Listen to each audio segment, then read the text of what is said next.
Nosotros el superintendente de bancos, Amaury Castillo. Amaury, como siempre, un placer escucharte. Bienvenido a Next Noticias. Gracias, Fernando. Muchísimas gracias, ingeniero Blandón. Realmente, gracias por la invitación, siempre de poder compartir con ustedes y de la audiencia, pues, algo de información de cuál es el comportamiento del centro bancario panameño y estoy a su entera disposición. Amaury, yo creo que la pregunta de rigor es, ¿cuántos panameños se han acogido a la moratoria? ¿Cuánto representa? Y, obviamente, ¿cuáles van a ser las proyecciones de crecimiento de un sistema bancario con un desempleo tan alto como el que se está preveyendo que haya a partir de cuando nos desescalemos, haya esa apertura? Por supuesto, gracias, Fernando. Creo que es definitivamente la pregunta de rigor. No obstante, yo creo que antes de contestarte puntualmente la pregunta, creo que es importante poner en contexto, es decir, cómo está el centro bancario. Y en términos generales, yo te diría que a pesar, digamos, que la situación es altamente complicada, por las razones que todos sabemos, de hecho, el ingeniero Blandón, o sea, su reflexión final, creo que va apuntando hacia donde nosotros lo vemos. O sea, efectivamente, hay necesidad ya de reactivar la economía, de empezar gradualmente a abrir los bloques económicos, pero sin perder de vista que probablemente no, de manera correcta, lo que se ha buscado, se ha pretendido es salvar vidas, contener el virus, y las cifras que ustedes comparten, y obviamente las autoridades así lo anuncian diariamente, pues no están ayudando mucho, ¿no? En consecuencia, hay que buscar ese balance perfecto entre cómo contener un virus, y yo diría cómo convivir con el virus, y ir abriendo ya de alguna manera los diferentes bloques de actividades económicas. Dicho eso, frente ya a prácticamente 4 meses full pandemia, ya nosotros en la superintendencia, por ejemplo, tenemos ya cifras del trimestre que va de abril a junio, 30 de junio, lo que refleja un trimestre absolutamente recoge un periodo complicado de pandemia. Dicho eso, los activos totales del centro bancario siguen creciendo. Al cierre de junio 2020, estamos hablando que el total de activos está marcando 129.189 millones de dólares, que si lo comparamos con similar periodo del año 2019, refleja un aumento de 6.8%. La liquidez del sistema, que es uno de los principales indicadores de la superintendencia y cualquier regulador en el mundo está siguiendo en este momento, está también marcando un porcentaje en este momento de aumento de 7.0% si lo comparamos con similar periodo del año anterior, que es 67.20%. Este indicador es muy importante porque dobla el mínimo requerido por la ley, que es 30%. Entonces, ahí, obviamente, lo que están haciendo los bancos de manera muy inteligente es cuidando su liquidez ante la ausencia, y estos son temas que hemos conversado anteriormente, ante la ausencia, digamos, de mecanismos propios de un banco central. Entonces, la liquidez la tienen que gestionar los propios bancos, asegurándose que sus ingresos se están viendo afectados por medidas que vamos a conversar ahorita, pero que tienen que ser muy cuidadosos porque a pesar de que los ingresos no están siendo los mismos o los esperados, hay compromisos que hay que seguir pagando con respecto a sus obligaciones. Por el otro lado, otro elemento muy importante, Fernando y Blandón, es la solvencia del sistema, su adecuación de capital. El mínimo requerido por ley también es 8%, pero al cierre de marzo, esta es la última cifra que tenemos, están por salir la última, estamos hablando que el sistema aún mantiene un nivel de capitalización pero muy robusto, situado en 15.3%. Otro elemento que nosotros le estamos dando muchísima importancia es la utilidad del periodo.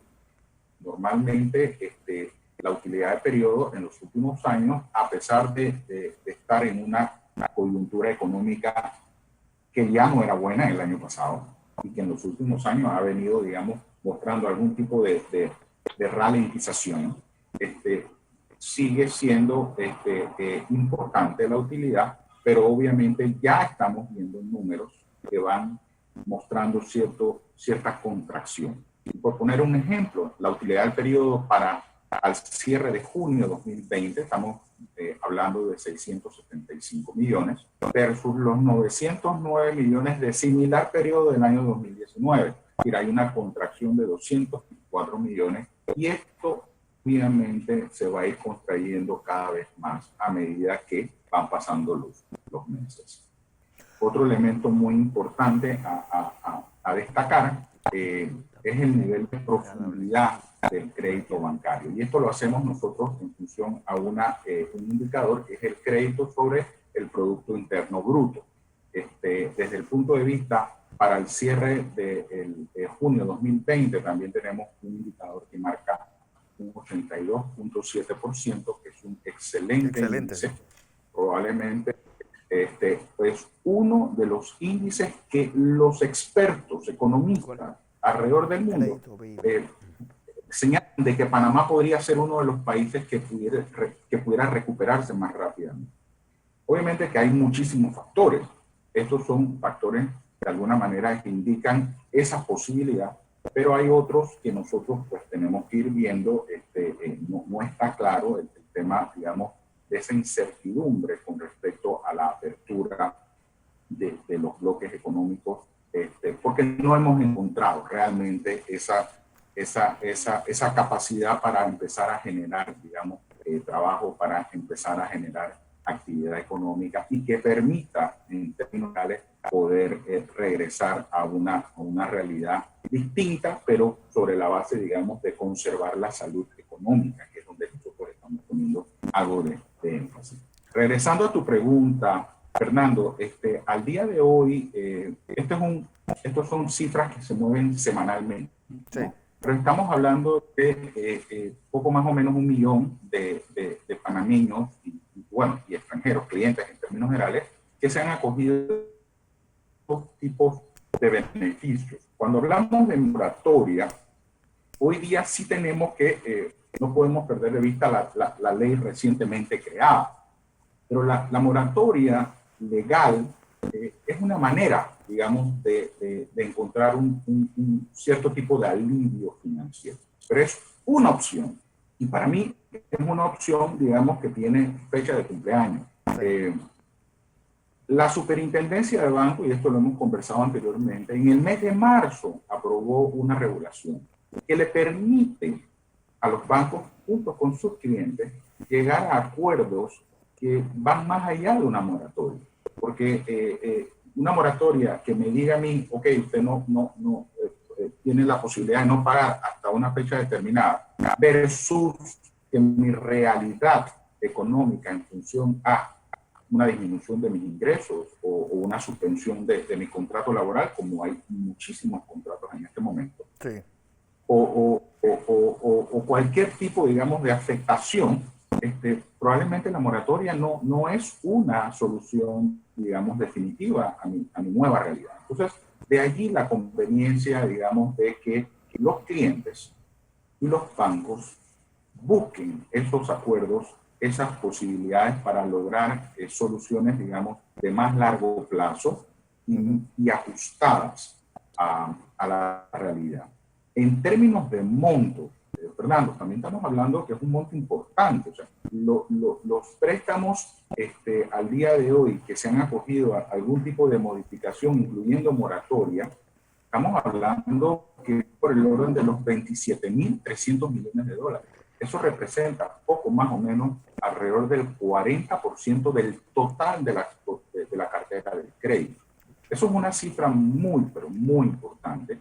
Y es una cifra con la cual nosotros vamos a tener que manejarnos, sí. Y me refiero bancos y el regulador bancario, de aquí, digamos, a los próximos meses. Amaury, dentro de esa moratoria, sí, y perdona que te interrumpa, no. Dentro adelante. de esa moratoria, ha habido clientes que ya han dicho, señores, yo les devuelvo mi garantía, porque lo más probable es que yo no pueda seguir pagando esto. Ha habido esa devolución, pues, por parte de clientes de garantía, sobre todo carros, casas o terrenos.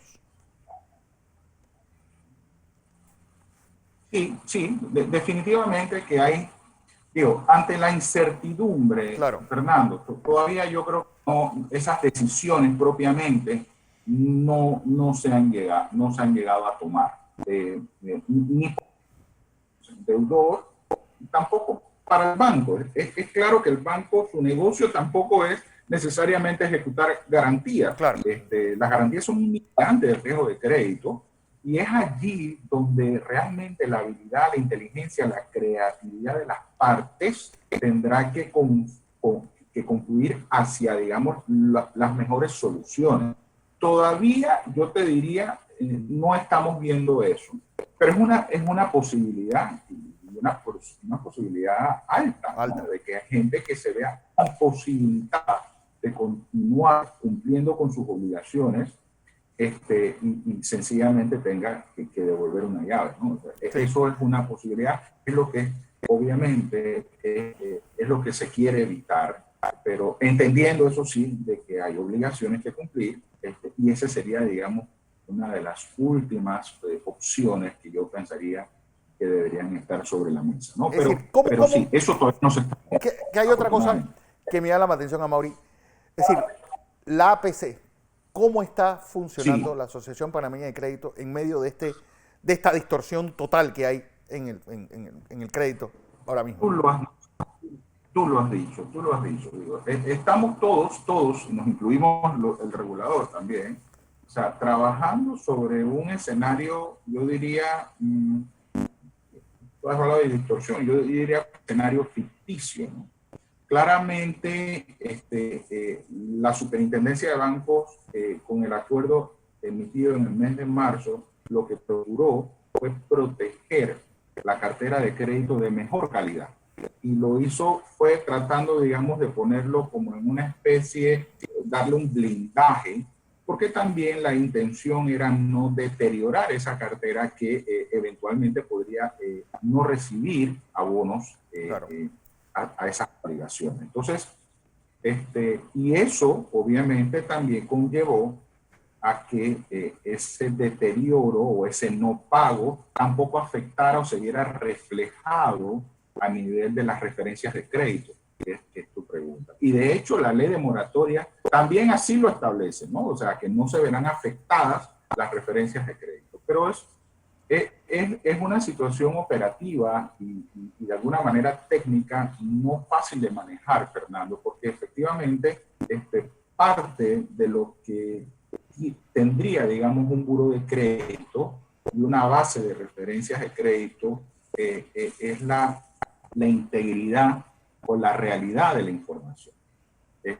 Claro, estamos viviendo tiempos extraordinarios, una crisis que no tiene, digamos, por lo menos precedentes en los últimos 100 años, más allá de las crisis originadas por las guerras mundiales, sí, la Primera y la Segunda Guerra Mundial, la Gran Depresión. O sea, hay situaciones que obviamente lo hacen única, hacen única esta crisis. Pero dicho eso, sí, el Buró de Crédito, APC Intelidad, de alguna manera está manejando esto de manera muy técnica, no afectando, y eso es bien importante, las referencias de crédito, pero sí de alguna manera teniendo la información, digamos, de que no afectará la referencia de crédito, pero sí se encuentra en un estadio, digamos, de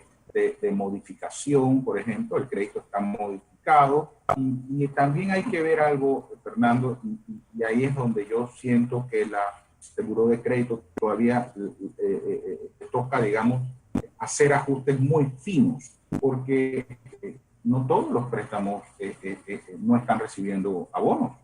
Hay afortunadamente tal vez el 40% del total de la cartera, pero el otro 60% sí está recibiendo sus pagos normales. Entonces es como llevar una especie de de tabla paralela, ¿no? De aquellos que están, obviamente, cumpliendo con sus obligaciones en tiempo y forma, aquellos otros que no lo están por razones obvias, Claro. por razones obvias, y estos que no están cumpliendo, ojo, también hay que, y esto es importante que lo sepa, hay algunos que no, sencillamente han llegado a arreglos con el banco y le dijo, bueno, no te puedo pagar capital, pero te puedo pagar interés. Esos tienen un tratamiento también distinto a aquellos que no pueden pagar ni capital ni interés. Entonces, hay toda una diversidad, digamos, de situaciones que se están dando, pero que con capacidad de todas las partes podemos, digamos, salir adelante y encontrar la mejor solución para que a futuro, que existe un mañana, por supuesto, podamos recuperar de alguna manera Don José. nuestra... Don José Blandón con nosotros, Amaury. Siempre un gusto. Adelante, ingeniero. Buenos días, Amaury. Un placer tenerlo aquí con nosotros. Oiga, permítame hacer una pequeña explicación a nuestra audiencia para hacerle una pregunta específica con respecto a la coyuntura.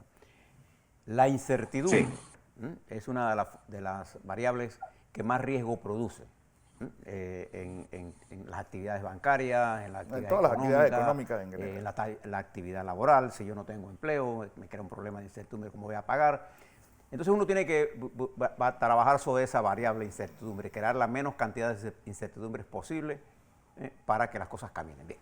Me alegra que el sistema bancario panameño, que es fundamental para el despegue de toda la actividad, recuperación de la economía, esté en la situación que está, pero tenemos que también mirar la variable salud. Y tenemos que estar conscientes de que si no controlamos la pandemia, la reapertura puede demorarse más. Entonces mi pregunta es muy sencilla y concreta. Con su experiencia bancaria, ¿cuáles son las cosas que deberíamos hacer, tanto a nivel de gobierno como de la sociedad panameña, para disminuir el nivel de incertidumbre que afecta al sistema bancario, uno, y dos, que afecta a la actividad económica? Porque nosotros en Panamá tenemos una gran posibilidad, pero si seguimos creando más incertidumbre, esa oportunidad se nos va a ir de las manos. Totalmente de acuerdo, ingeniero, totalmente de acuerdo. Y quisiera tenerle una respuesta concreta, cosa que no es fácil, pero definitivamente, a ver, dentro de la incertidumbre, y esto es bien importante que lo sepamos y que sus televidentes también lo conozcan, la confianza se ha mantenido inalterable. La confianza en el sistema. Y eso es bien importante porque es la base fundamental de cualquier sistema financiero en cualquier parte del mundo. Y probablemente, digamos, dos ejemplos sencillos, sin ánimo de hacer propaganda. Digo, nada más hace poco, el Banco de Capital Privado Extranjero, Banismo, fue a los mercados internacionales y logró colocar en los mercados de capitales algo así como 400 millones de dólares. Pero esa oferta fue 5 veces sobredemandada, es decir, hubo apetito para 5 veces los 400 millones. Eso denota que el país y sus instituciones y el sistema financiero continúan generando confianza. Eso es bien importante. Segundo, el Consejo de Gabinete ayer, y esto lo mencionó el gerente general Carrizo del Banco Nacional, autorizó al Banco Nacional a ir a los mercados internacionales y suscribir una emisión de hasta $1.000 millones. Es la primera vez que Banco Nacional en sus 115 años va a los mercados internacionales. Ese todavía no ha ocurrido, ya los bancos de inversión están trabajando, ya se anunció, porque usted sabe cómo funcionan estos mercados. Pero todo eso a lo que voy, ingeniero, es que a pesar de la incertidumbre, Panamá y su sistema bancario sigue generando confianza. Entonces, mientras no perdamos la confianza, yo creo que las posibilidades de recuperación van a ser muy, pero muy, muy importantes y van a ser de alguna manera más rápidas en un entorno donde claramente todavía hay más sombras que luz.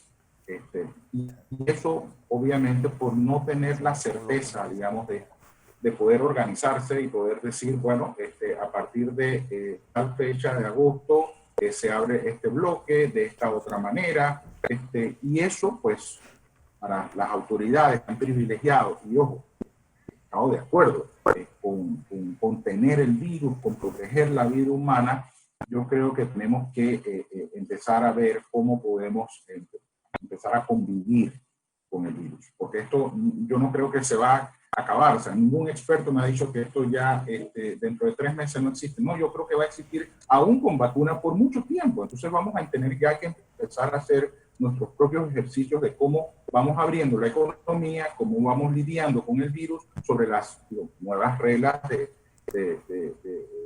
salud y de bioseguridad con las que tenemos que convivir. Claro. Y en función a eso vamos a empezar ya a establecer un plan. La incertidumbre lo que ha traído es que no hay claridad de cómo planificarnos. Y en el sistema bancario yo le pongo el ejemplo muy clarito. O sea, para que un banco le pueda proveer algún tipo de solución ajustada a uno de sus clientes corporativos, sí, el banco de manera, digamos, obvia le tiene que pedir, bueno, ¿cuáles son tus flujos? ¿Cuál es tu proyección de venta?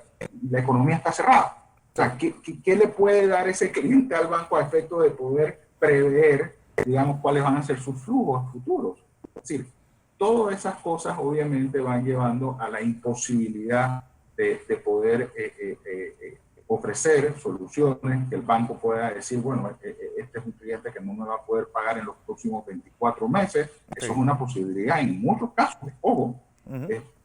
Pero a eso se va diseñando estructuras, soluciones de refinanciamiento, de reestructuración, de modificación, que es esta categoría que ha hecho la Superintendencia de Bancos, para de alguna manera poder que estas empresas puedan reflotar. Eso por el lado corporativo, por el lado de individuos, y ni hablar que el 60% de esta economía está concentrada en emprendedores, en micros, en independientes, pero para ellos también hay soluciones. Así es.